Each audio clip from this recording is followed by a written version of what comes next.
টিরা এক্সপ্রেসের মালিক। তো এখানে মোটামুটি উত্তরবঙ্গ, রংপুর, দিনাজপুরে 10 থেকে 15টা পরিবহন চলে।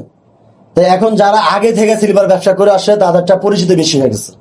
মনে করেন তারা ভাড়া নিচ্ছে 1000, আমরা 200 টাকা কম নিচ্ছি, আমরা আবার পরিচিতি পাওয়ার জন্য, এরকম কিছু। আসলে এটা জোর পূর্বক বেশি নিচ্ছে এরকম কিছু না। যেমন মনে করেন যে বড় বড় পরিবহন একটা ব্র্যান্ড হয়ে গেছে, এখন মানুষ আসলে ব্র্যান্ড খোঁজে, নন ব্র্যান্ড খোঁজে না। এখন ব্র্যান্ড রাস্তায় যায় কি করে ওটা কেউ দেখে না। আর নন ব্র্যান্ড যদি থাকে তাহলে মনে করে যে রাস্তা যা থামবে আর যারা লোক তুলবে, আসলে তা না। একটা গাড়ি এখান থেকে চন্দ্রা পর্যন্ত সব গাড়ির কাউন্টার আছে, আমারও আছে, ওনারও আছে, বড় বড় পরিবহনের আছে, ওখানে থামবেই যাত্রী উঠবেই। একটা গাড়িতে কখনো গাপড়ি দেখা 40 সিট ফেলা পাওয়া সম্ভব না। এখন বাইপের জিরানের রপ্তানির চান যত লোক আছে ওরা তো বাড়িতে যাবে, ওখানে কাউন্টার আছে না। এখন ওইখানে সবারই মনে করে যারা ব্র্যান্ড হয়ে গেছে, আগে থেকে ব্যবসা করছে, 10 বছর আগে যারা স্লিপার নামাইছে, মানুষ যা একটা অভ্যাস হয়ে গেছে দেখছে, এই জন্য ওরা একটু 200 টাকা বেশি নিচ্ছে। আর আমরা নতুন ব্যবসা করতেছি, 200 টাকা ডিসকাউন্ট দিতেছি, 300 টাকা ডিসকাউন্ট দিতেছি, যাতে পাবলিক আমাদের গাড়িতে যায়। এটাই তো ফাদার কিছু। আচ্ছা, আপনি একটা কথা বলছিলেন আমাদের স্লিপার বাস, আমরা যেটা মনে করি যে গরিবের অ্যাম্বুলেন্স হচ্ছে আমাদের স্লিপার বাস। যার পকেটে 50,000 টাকা নাই, সে কিভাবে কক্সবাজার কিংবা পঞ্চগড় বাংলা বান্ধা থেকে ঢাকা মেডিকেল এসে চিকিৎসা করবে, আবার এখান থেকে বাড়িতে যাবে? কারণ তার তো অ্যাম্বুলেন্স লাগবে। একটা অ্যাম্বুলেন্স 500 কিলো রাস্তা, অবশ্যই সে 30,000 টাকা 20,000 টাকা ভাড়া চাইবে। এটা অযুক্তি কিছু না।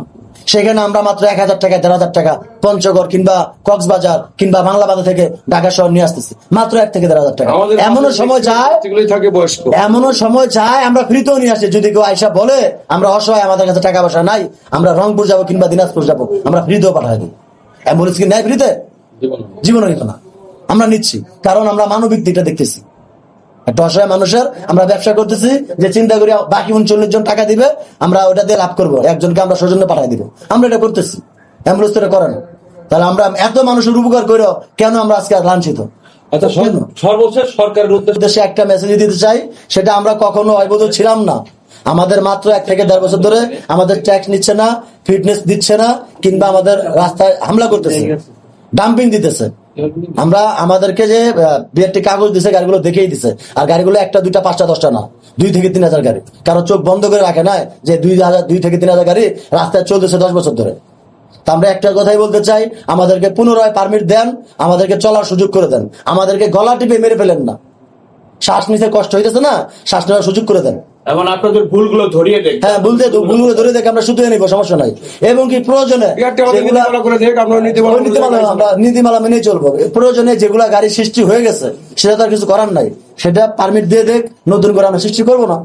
করলে পারমিট দিবেন না, যেটা রাস্তা ধরতে পারবেন সেটা ডাম্পিং দিয়ে দিবেন কাগজ ছাড়া, যেটা কাগজ আছে সেটা চলবে, এরকম একটা নীতিমালা করে দেন। এখন যেটা হয়ে গেছে সেটা যদি বন্ধ করে দেন, তাহলে আমরা কোথায় যাবো? আমাদের মারা যাবো, মারা যাবো।